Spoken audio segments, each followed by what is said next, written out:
अस्सलाम वालेकुम जी, welcome to my YouTube channel. हमने स्टार्ट की हुई थी प्लाज्मा फिजिक्स की लेक्चर सीरीज़। एफचेन बुक को हम फॉलो करे थे। चैप्टर 1 इंट्रोडक्शन है और आज है हमारा लास्ट लेक्चर जो कि है प्रॉब्लम्स ऑफ चैप्टर 1 1 to 9। हम चैप्टर 1 के सारे लेक्चर्स कवर कर चुके हैं और इन सारे लेक्चर्स की जो प्लेलिस्ट है उसका लिंक डिस्क्रिप्शन में मौजूद है। अगर आप लोगों को इनमें से कोई भी लेक्चर देखना है तो आप लोग वहाँ से जाके देख सकते हो। लेक्चर नंबर है 7। प्रॉब्लम 1.1 क्या है कि compute the density in unit of meter per cube of an ideal gas under the following condition हमें दी हुई है और उन्होंने कहा कि डेंसिटी कैलकुलेट करनी है और हमें मीटर पर क्यूब में कैलकुलेट करनी है। इस चैप्टर की प्रॉब्लम्स बहुत इजी हैं। हमें डेंसिटी कैलकुलेट करनी है। डेंसिटी का फॉर्मूला हमें पता है कि n इक्वल होता है n/v के। ठीक है, इस फॉर्मूले को हम यहाँ पे यूज़ करेंगे। अब n हमें नहीं पता तो यहाँ पे गिवन है आइडियल गैस। ठीक है, तो हमें पता है कि स्टैंडर्ड टेम्परेचर पे 1 मोल ऑफ आइडियल गैस कितना होता है 6.0 इंटू 10⁻23। तो हमने यहाँ पे लिखा है 6.02 इंटू 10⁻23 वॉल्यूम। अब वॉल्यूम भी हमें नहीं गिवन, वॉल्यूम हमें कैसे पता लगेगा? ठीक है, ये एक MCQ है। ठीक है, जनरल नॉलेज का क्वेश्चन है। ये आप लोगों ने याद रखना है कि volume occupied by 1 mole of ideal gas. ठीक है, यहाँ पे आप लोगों ने देखना है कि आइडियल गैस गिवन थी तो हमने सबसे पहले नंबर ऑफ मोल्स लिखे कि 1 मोल जो होता है आइडियल गैस में वो कितने होते हैं और volume occupied by 1 mole of ideal gas वो 22.4 लीटर। ठीक है, तो ये बात आप लोगों को पता होनी चाहिए। अब वॉल्यूम है तो वॉल्यूम का क्या यूनिट होता है? Meter cube. ठीक है, तो हमने यहाँ पे लिखा, इन दोनों को डिवाइड किया तो आंसर आएगा 2.69 इंटू 10⁻25। मीटर ऊपर जाएगा, मीटर पर क्यूब हो जाएगा और हमें डेंसिटी मीटर पर क्यूब में ही निकालनी थी। पार्ट ए हो गया। अब इसमें एक टर्म है लोश्मित। इससे आप लोगों ने इसको नहीं देखना लेकिन इसको पता होना चाहिए। ये होती क्या है कि number of molecules per unit volume of ideal gas. वो हमारे पास सिंपल क्या होता है, लोश्मिट नंबर होते हैं। लेकिन इससे ये सिर्फ वैसे ही लिखा हुआ है। आप लोगों ने जो सॉल्व करना था वो आप लोग कर चुके हो। नेक्स्ट है पार्ट बी। पार्ट बी में अगेन हमें क्या डेंसिटी ही कैलकुलेट करनी है और मीटर पर क्यूब में आइडियल गैस दी हुई है। आइडियल गैस में क्या होता है, हम आइडियल गैस की इक्वेशन लिखेंगे PV = nRT। ठीक है, अब इसमें क्योंकि हमारे पास प्रेशर गिवन था इसलिए हमने PV वाली इक्वेशन यूज़ की जिसमें प्रेशर आ रहा हो। PV = nRT, P/RT = n। अब स्मॉल n था, स्मॉल n की जगह हमने n/v लिख दिया। अब मैं इसको लिख सकती हूँ n0। अगेन मैंने इसको n लिखा। ठीक है, आप लोग यहाँ से करो, n = PV/RT। यहाँ से मैंने क्या किया है, एक दफ़ा नोट में लिखा है, एक दफ़ा इनिशियल में लिखा है। ये वाला जो केस होगा ये मेरे पास क्या होगा, जो मैंने पिछली अभी ए वाली कैलकुलेट की है ये उसका रिजल्ट मैं इसमें लिखूंगी और ये वाला जो मैंने अभी कैलकुलेट करना है मैं इनके रेशियो लिख दूंगी। ni/n0 = ये चीज़ पे डिवाइड में आ जाएगी। ओके, अब कैंसिल क्या हो रहा है? कैंसिल कुछ नहीं हो रहा है, ये डिवाइड है, मल्टीप्लाई होगा तो ये ऊपर नीचे टर्म हो जाएगी और ये मेरे पास आ जाएगी। ठीक है, तो अब हमें साफ दिख रहा है कि हमारे पास r कैंसिल हो रहा है, पीछे ये टर्म रह गई है। मुझे क्या कैलकुलेट करनी है? ni कैलकुलेट करनी है। n0 वो थी जो कि डेंसिटी थी केस ए के लिए। ni क्या है? डेंसिटी है जो केस बी में मुझे अभी निकालनी है। तो मैंने ni को इधर लिखा, n0 को उधर भेज दिया। n0 जो मैंने कैलकुलेट की तो उसकी वैल्यू pi क्या है जो गिवन है, i वाली वो है जो गिवन है 10⁻⁻3। टेम्परेचर क्या था केस ए में? 0 सेल्सियस गिवन था। 0 को मैंने केल्विन में कन्वर्ट किया, 273 हो गया और P0 760 देख सकते हो केस ए में गिवन था। ठीक है, तो नोट वाले जो है उसमें केस ए वाले जो टर्म्स हैं वो वाली डालनी है। Ti क्या है? 273 जो अभी गिवन है। 20 सेल्सियस गिवन है, 20 प्लस तो 273 + 20। इसको सॉल्व करेंगे तो हमारे पास मीटर पर क्यूब में डेंसिटी आ जाएगी। सेकंड प्रॉब्लम क्या है कि drive the constant A for normalize. ठीक है, हमारे पास एक फंक्शन गिवन है, हमें से क्या करना है? नॉर्मलाइज करना है। नॉर्मलाइज की कंडीशन क्या होती है? 1 होती है, इक्वल टू रखते हैं। ओके, अब उन्होंने कहा है कि हमारे पास ये फंक्शन गिवन है और आपको इस कंडीशन से क्या करना है? नॉर्मलाइज करना। तो आपने जस्ट अपने फंक्शन को इसमें पुट कर देना, जैसे मैंने यहाँ पे डाल दिया, =1 हो जाएगा। अब ए इस कांस्टेंट है उसको बाहर निकाल देंगे, बाकी चीज़ आ गई। अब अगर आप इसमें देखो तो आपके पास ये चीज़ क्या है? माइनस कोई कांस्टेंट है और उसका क्या है? u का स्क्वायर। जिस चीज़ का स्क्वायर है उसी का यहाँ पे क्या है? डेरिवेटिव। तो यहाँ पे क्या लग सकता है? गॉसियन इंटीग्रल यूज़ कर सकते हैं हम। ये आप लोगों को पता होगा कि आपके पास क्या होता है, जिस चीज़ का यहाँ स्क्वायर हो माइनस के साथ माइनस होना ज़रूरी है, उसी चीज़ का डेरिवेटिव हो तो हम गॉसियन इंटीग्रल लगाते हैं। ये हमारे पास क्या होता है? π/α। ओके, π/α के हमारे पास क्या था? ये पूरी कॉन्स्टेंट वाली टर्म m/2 kBt। अब ये जो 1a है इसको 1/2 लिख दिया मैंने इसको स्क्वायर रूट को, m/2 kBT, इसको भी 1/2 लिख दिया 1। ओके, अब ये इसको जब मैं दूसरी साइड पे भेजूंगी, ठीक है, ये ऊपर जाएगा तो 2 kBT और m अगेन जब उधर जाएगा तो m/2 kBT हो जाएगा। ये वाली चीज़ यहाँ पे आ जाएगी पाए, और ये भी अंडर रूट में है तो इसको एक साथ लिख दिया। ए की वैल्यू फाइंड करनी थी, सिंपल ए की वैल्यू आ गई। अगर क्वेश्चन इंटीग्रल ना यूज़ करते तो ये हमारे पास बहुत लंबा हो जाता है इसको इंटीग्रेट करना, तो ये क्वेश्चन इंटीग्रल से ट्रिक यूज़ की और हमारे पास सिंपल आंसर आ गया। इस तरह के क्वेश्चन एग्जाम में बहुत पूछे जाते हैं। प्रॉब्लम 1.3 जो है, जैसे हमें लैम्डा डी और एन डी कैलकुलेट करना, मैंने पीछे जब आप लोगों को टॉपिक्स करवाए थे उसमें चीज़ें कैलकुलेट करना सिखाई थी। लैम्डा डी का फॉर्मूला क्या होता है, लैम्डा डी होता क्या है, डी बाई लेंथ, ठीक है, ये इसका क्या होता है, फॉर्मूला होता है। तो अगर आप लोग इस फॉर्मूले को यूज़ करो तब भी आंसर ये होता है, लेकिन मैंने आप लोगों को बताया था कि हम लोग जो यूज़ करते होते हैं वो या ये यूज़ करते हैं या ये यूज़ करते हैं, ठीक है। अगर आपने टेम्परेचर केल्विन में गिवन है तो आपने इसको यूज़ करना है, अगर इलेक्ट्रॉन वोल्ट में गिवन है तो आपने इसको यूज़ करना है, ठीक है। अब आप इनमें से कोई भी यूज़ कर सकते हो, अगर इलेक्ट्रॉन वोल्ट में लिखना चाहते हो तो इसमें कन्वर्ट करो, ठीक है, और अगर नहीं केल्विन में करना चाहते हो इसमें। लेकिन अभी हमारे पास क्या है, गिवन है टेम्परेचर, और टेम्परेचर हमारा ऊपर लिखा हुआ है कि इलेक्ट्रॉन वोल्ट में गिवन है, ठीक है। तो हम अपना ये वाला फॉर्मूला यूज़ करेंगे क्योंकि हमें अभी गिवन है कि इलेक्ट्रॉन वोल्ट में, तो हम इसकी बजाय ना ये सिंपल यूज़ कर लेते हैं। ये होता यही है, ये सारे अगर टी और एन को निकाल दो ना तो ये सारे कांस्टेंट को करके ही आंसर 69 आता है, और यहाँ पे 430 आता है अगर आप इलेक्ट्रॉन वोल्ट में यूज़ करते हो। तो हमारे पास ये दो फार्मूलाज होते हैं, ठीक है। हम इसकी बजाय क्या यूज़ करते होते हैं, ये दो यूज़ करते होते हैं। अभी हमारे पास इलेक्ट्रॉन वोल्ट में गिवन है तो हमने यही वाला यूज़ करना है। ओके, गिवन क्या है कि आपके पास n जो है, मतलब डेंसिटी जो है 10⁻21 है, kBT हमारे पास क्या है 1000। तो हमारे पास ये वाला फार्मूला परफेक्ट आ रहा है क्योंकि इसमें kB है, ठीक है, हम ये यूज़ नहीं कर सकते। ओके, अब हमारे पास लैम्डा डी को 740 सिंपल हमने k की जगह उसकी वैल्यू लिखी जो कि हमारे पास गिवन है 10,030 है, ठीक है। तो यहाँ आपने उसकी वैल्यू लिखी, और n क्या गिवन है 10⁻20। ओके, जब आप इसको कैलकुलेटर पे इस तरह डायरेक्ट लिखोगे तो आपके पास ये वाला आंसर आ जाएगा। इसकी लेंथ क्या होती है मीटर, क्योंकि ये क्या है लेंथ है ना, यूनिट क्या होता है मीटर, क्योंकि ये क्या होता है ऐसे डिवाइस स्फीयर की लेंथ है। नेक्स्ट हमें क्या कैलकुलेट करना है, एन डी हमारे पास क्या होता है एनवी, वॉल्यूम ऑफ स्फीयर क्या होता है, ये वही एन डी क्या होता है नंबर ऑफ पार्टिकल्स जो इस डिवाइस शील्डिंग में इंक्लूड होते हैं। अगर ये पॉजिटिव चार्ज है यहाँ पे नेगेटिव, कितने नंबर ऑफ पार्टिकल्स पार्टिसिपेट करें, तो N D is equal to n 10⁻20 है। 4/3 पाई लैम्डा डी क्यूब आपके पास ये क्या होता है, ये चीज़ क्या होती है वॉल्यूम। लैम्डा डी आप कैलकुलेट कर चुके हो, उसकी वैल्यू यहाँ पे लिखनी है, इसकी वैल्यू होती है 3.14। आप जस्ट कैलकुलेटर में लिखोगे तो आपके पास ये आंसर आ जाएगा, ठीक है। तो इनको कैलकुलेट करना कितना इजी होता है अगर आप ये फॉर्मूला यूज़ कर लो, इन दोनों में से कोई भी, ठीक है। अगर इलेक्ट्रॉन वोल्ट में गिवन अभी हमने ये वाला यूज़ किया तो बजाय इसके आप लोग ये यूज़ करो, इसको कैलकुलेट करना, इससे कैलकुलेट करना जो होता है बहुत ईजी होता है, और ये बहुत इंपॉर्टेंट है, ऐसे क्वेश्चन बहुत पूछे जाते हैं एग्जाम में, ठीक है। नेक्स्ट इसका पार्ट क्या था कि n आपके पास अब 10⁻11 गिवन है और ये आपके पास 0.05 है।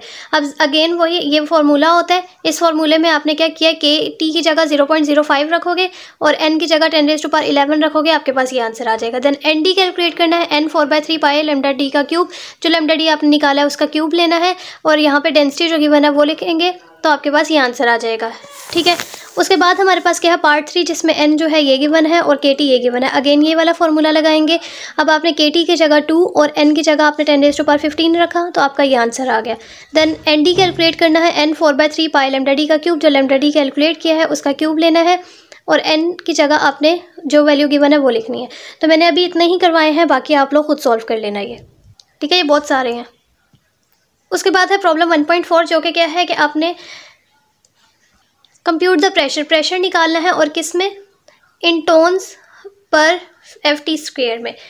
अब आपके पास है क्या क्या गिवन कि kBT is equal to kBT I is equal to 20 kelvin, मतलब एक इलेक्ट्रॉन के लिए है और एक क्या है आयन के लिए, और उन्होंने गिवन किया हुआ है कि आपने ये चीज़ यूज़ करनी है और आपने टेम्परेचर को ये रखना है, ठीक है, क्योंकि इलेक्ट्रॉन का भी गिवन है और आयंस का भी गिवन है।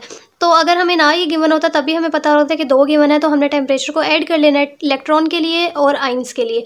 तो हमने इस तरह से लिखा, n गिवन है 10⁻21 मीटर पर क्यूब, k भी गिवन है 20 ke इलेक्ट्रॉन के लिए भी और आयंस के लिए, दोनों के लिए इक्वल है। तो हमने इस तरह से लिखा, ये क्या हो जाएगा 40 k इलेक्ट्रॉन वोल्ट, अब इसका एक पॉइंट अगर मैं मूव करवा दूँ तो 4 और ये 10⁻21 एक और पॉइंट मूव करेगा 10⁻22 हो जाएगा। ओके, अब k क्या होता है 10⁻3, तो 22 + 3 कितना होता है 25, तो 25 इलेक्ट्रॉन वोल्ट हो गया। ओके, अब इलेक्ट्रॉन कितना होता है, इलेक्ट्रॉन की वैल्यू होती है 1.6 × 10⁻19 और साथ में क्या हो जाता है जॉल। ये वैल्यू है 1 इलेक्ट्रॉन वोल्ट की। 1 electron volt is equal to 1.6 × 10⁻19 joule में। ओके, अब हमारे पास क्या आ गया, ये साथ में मीटर पर क्यूब भी है। हमें पता है कि हमारे पास 1 जॉल जो होता है वो इक्वल होता है न्यूटन मीटर के n मीटर, ठीक है। तो हमने यहाँ पे जॉल की जगह उसकी वैल्यू लिख दी nm m-3। अब 1 - 3 कितना होता है -2, तो nm -2 बन गया। अब 1 ATM कितना होता है 10⁵, ठीक है, इसके इक्वल होता है 1 ATM। तो मुझे गिवन है कि आपने प्रेशर निकालना है 1 एटमॉस्फेयर इन ATM में और इसमें, ठीक है। तो मैं ATM में कन्वर्ट करने के लिए मुझे पता है कि 10⁵ nm -2 इक्वल होता है 1 ATM के। तो यहाँ से इसको 5 बनाने के लिए एक पॉइंट मूव करवाना पड़ेगा। मूव ना करवाओ तो 10⁻1 लिख दो और इसको 10⁵ लिख दो, ऐड करोगे तो 6 ही बनता है ना। इसकी जगह अब हमने क्या लिख दिया ATM। अब यहाँ पॉइंट मूव करवा दिया तो ये 64 लिख दिया। पहले भी पॉइंट मूव करवा सकते हो तो 64 × 10⁵ लिखा, फिर 5 इसको कन्वर्ट कर दिया ATM में। ओके, एक हम कैलकुलेट कर चुके हैं। उसके बाद हमें क्या करना है, इसको टॉन्स पर FT² में भी करना है, फीट स्क्वेयर में। तो उसके लिए क्या होता है कि 1 ATM इक्वल होता है 1.06 टॉन्स पर फीट स्क्वेयर के। तो इसका मतलब कि अगर मैं इसको मल्टीप्लाई कर दूंगी तो मेरे पास इसमें आंसर आ जाएगा। ओके, उन्होंने कहा है कि बोल्ट्जमैन का आपने ये वाला रिलेशन यूज़ करना है। आप लोगों को याद होगा कि हमने डिबाई स्फेयर जब पढ़ा था, डिबाई लेंथ टॉपिक पढ़ा था, उसमें भी हमने ये वाली चीज़ देखी थी, ठीक है। तो ये उन्होंने गिवन किया हुआ कि आपने ये रिलेशन यूज़ करना है और ये यूज़ करते हुए हमें ये कैलकुलेट करना है। और ये सबसे पहली चीज़ हमें ये कैलकुलेट करना है। उसके बाद सेकंड पे हमें क्या कैलकुलेट करना है, λD कैलकुलेट करना है फॉर कोल्डर स्पीशीज़ के लिए। तो ये सेकंड पे कैलकुलेट, 2 चीज़ें कैलकुलेट करनी है। अब आइंस भी हैं और इलेक्ट्रॉन्स भी हैं, तो हमने ये वाला रिलेशन यूज़ किया, ∇² phi = -E/NI-NE/E/ε0। अगर डिबाई लेंथ वाला आपने पूरा टॉपिक किया है तो आप लोगों को समझ होगी कि आप लोगों ने ये वाला कहाँ से रिलेशन लिया। ये लिया और डेल को मैंने लिख दिया ∇² /x², E/ε0, ठीक है, एज इट इज़ आ गई ये चीज़। माइनस कहाँ गया, क्योंकि मैंने NE को पहले लिख दिया, NI को बाद में लिखा है। अब उन्होंने कहा है कि आपने ये वाला रिलेशन यूज़ करना है। एक्सपोनेंट जहाँ पे था वहाँ मैंने E लिख दिया, क्योंकि एक्सपोनेंट E ही होता है। अगर मैंने आइंस के लिए लिखना है तो अब फॉर्मूला में यहाँ देखो -Q गिवन है, तो आइंस क्या होते हैं पॉजिटिव, तो ये क्या हो जाएगा पॉजिटिव माइनस माइनस ही हो जाएगा, और इलेक्ट्रॉन्स माइनस होते हैं तो माइनस माइनस प्लस हो जाएगा, ठीक है। तो ये आइंस के लिए हो गई ये डेंसिटी, और ये हमारे पास इलेक्ट्रॉन्स के लिए हो गई। यहाँ पे जस्ट इसकी वैल्यूज़ को पुट कर देंगे। अब मैंने यहाँ से क्या किया, N0 E और ε0 को कॉमन ले लिया, पीछे ये चीज़ रह गई। यहाँ पे टेलर एक्सपेंशन यूज़ करेंगे। टेलर एक्सपेंशन क्या होगी, 1 प्लस आगे वाली हायर टर्म्स हमने क्यों नहीं लिखी, क्योंकि हमने हायर टर्म्स को निगलेक्ट कर दिया। तो 1 + n क्या होता है ये चीज़, इसके लिए लिखेंगे तो ये चीज़ आ जाएगी, ठीक है। अब यहाँ पे इसकी वैल्यूज़ को पुट कर देंगे। इसकी वैल्यू पुट की तो 1 + E, और इसकी वैल्यू पुट की -1 और माइनस माइनस प्लस हो जाएगा, ठीक है। अब यहाँ से ये कैंसिल हो जाएंगे 1 और 1, ठीक है, ये चीज़ आ गई। अब इसमें से और कैसे क्या कॉमन ले सकते हैं, E∅/kBT। तो यहाँ से kBT को नहीं लेना, क्योंकि हमें जो चीज़ निकालनी है उसमें kBT अंदर है। तो यहाँ से मैंने E को बाहर ले लिया, तो E बाहर गया तो E ये पहले से भी है, E² हो गया, और मेरे पास ये चीज़ प्रूव हो गई। एक चीज़ हम कैलकुलेट कर चुके हैं। अच्छा, अभी हमने कैलकुलेट नहीं किया, क्योंकि अगर आप इसको देखो तो आपके इसके λD का -2 होना चाहिए, और यहाँ पे phi भी जो हमारा आ रहा है तो वो भी नहीं होना चाहिए, ठीक है। तो अभी हमें इसे फर्दर सोल्व करना है। अगर आप इसको देखो, ये आपके पास के सेकंड ऑर्डर डिफरेंशियल इक्वेशन है, और इसका सोल्यूशन क्या है, ये भी हमने पढ़ा हुआ है डिबाई लेंथ के टॉपिक में। ये इसका सोल्यूशन होता है, हमने इसका सोल्यूशन को यहाँ पे यूज़ किया। अब इसको क्या करना है, इसके सोल्यूशन को डिफरेंशिएट करेंगे एक दफ़ा, तो ये चीज़ आ जाएगी, ठीक है। ये वाली शुरू में आ जाएगी, -1/λD, x के रिस्पेक्ट से डिफरेंशिएट कर रहे हैं तो ये 1 हो गया, ये चीज़ आ गई। फिर एक दफ़ा और करेंगे इसको डिफरेंशिएट, तो माइनस माइनस क्या हो जाएगा प्लस, साथ में ये 1/λ² बन जाएगा। अब ये चीज़ φ0 और ये चीज़ क्या है phi, अगेन इसकी वैल्यू लिख देंगे phi, तो मेरे पास एक इक्वेशन ये आ गई। तो अभी जो हमने निकाली थी जो ये वाली इक्वेशन, इसको इक्वेशन 1 मार्क किया हुआ है और ये जो इक्वेशन है इसको 2 मार्क किया, दोनों को कंपेयर करेंगे तो 1/λ² d, ठीक है, ये ऊपर जाएगा तो λd-2 ही बन जाएगा ना। अब ये चीज़ क्या हो गई, प्रूव हो गई है। सेकंड हमें क्या निकाले, λd फॉर कोल्ड स्पीशीज़ के लिए। अगर कोल्ड स्पीशीज़ है तो कोल्ड क्या है, एक दफ़ा इलेक्ट्रॉन को कोल्ड रखना है और एक दफ़ा आयन को कोल्ड रखना है। अब अगर मैं क्या रख रही हूँ, इलेक्ट्रॉन्स को कोल्ड रख रही हूँ, मैं कह रही हूँ कि इलेक्ट्रॉन्स कोल्ड स्पीशीज़ है, तो इसका मतलब जो कोल्ड है उसका टेम्परेचर क्या होता है, कम होता है। तो इसका मतलब आयन्स का टेम्परेचर क्या है, ज़्यादा है। और अगर आयन्स का टेम्परेचर ज़्यादा है तो हम इसको क्या ले रहे हैं, 0 ले रहे हैं, ठीक है, क्योंकि इसका टेम्परेचर क्या हो रहा है, ज़्यादा हो रहा है, इन्फिनिटी तक पहुंच रहा है, तो 1/∞ क्या होता है, 0। तो यहाँ ये चीज़ क्या हो गई, 0 हो गई। अब ये चीज़ रह गई है सिर्फ, इसको मल्टीप्लाई करेंगे, ये आ जाएगा। λ² निकालना है, लैम्डा ये 1 है तो λd ऊपर जाएगा, ये चीज़ भी इन्वर्ट हो जाएगी और λd इक्वल हो जाएगा ये चीज़, ठीक है। हमारा λd का फॉर्मूला जो है तो यही होता है ना, बिल्कुल ठीक आया है। ओके, अब हमने क्या रखना है, हमने कहना है कि इलेक्ट्रॉन्स कोल्ड है। अगर इलेक्ट्रॉन्स कोल्ड है इसका मतलब टेम्परेचर जो है वो इलेक्ट्रॉन्स का, आयन्स कोल्ड है तो टेम्परेचर जो है इलेक्ट्रॉन्स का ज़्यादा है, आयन्स का क्या है, कम है। जिस चीज़ का, जो चीज़ कोल्ड होती है उसका टेम्परेचर क्या होता है, कम होता है।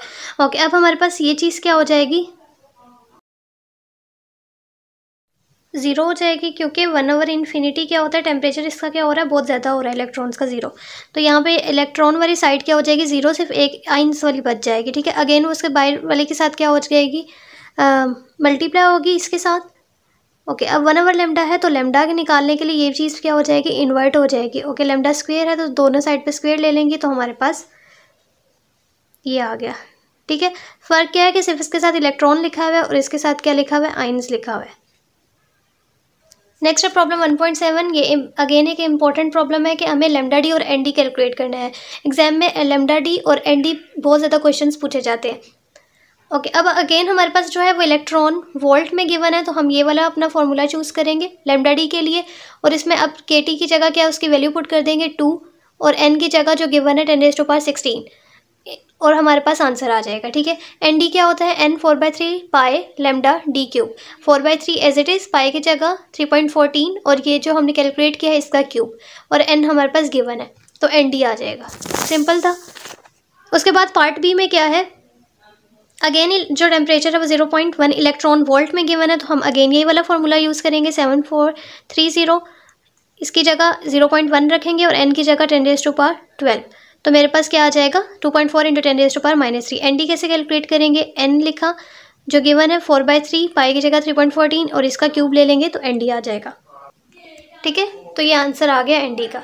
उसके बाद है लास्ट प्रॉब्लम, प्रॉब्लम 1.9। ये भी एक इम्पॉर्टेंट प्रॉब्लम है जिसमें आप देख सकते हो कि टेम्परेचर जो है वो केल्विन में गिवन है। अब टेम्परेचर केल्विन में गिवन है तो मैंने अपना ये वाला फॉर्मूला चूज़ किया, ठीक है, जिसमें टेम्परेचर जो होता है वो केल्विन में गिवन है, ठीक है। डेंसिटी क्या गिवन है, 10⁻6 मीटर/क्यूब, टेम्परेचर जो है वो 100 केल्विन है, 69 टेम्परेचर की जगह 100, और n क्या हो गया 10⁻6, तो 0.69 मीटर आ जाएगा λd। सेकंड मेथड अगर आप लोगों ने यूज़ करना है, इसको यूज़ करते मैंने आपको बताया था, आप बेस्ट क्या होता है ये वाला फार्मूला यूज़ करना। आप लोग ये फार्मूला भी यूज़ कर सकते हो। इसमें क्या होगा, आपको एप्सिलॉन नॉट की वैल्यू डालनी पड़ेगी, के की वैल्यू अलग डालनी पड़ेगी, टेम्परेचर की, और फिर जो गिवन है टेम्परेचर 100 गिवन है, n 10⁻6 गिवन है, मतलब आप लोगों को सारी वैल्यूज़ याद रखनी पड़ेंगी और आंसर जो है वो सेम आता है। तो इससे बेहतर है आप 69 याद रख लो, √T/n, और अगर इलेक्ट्रॉन वोल्ट में गिवन है 7430 और KT होता है और ओवर n होता है। तो I hope you understand this lecture. Thank you so much for watching. अल्लाह हाफिज़।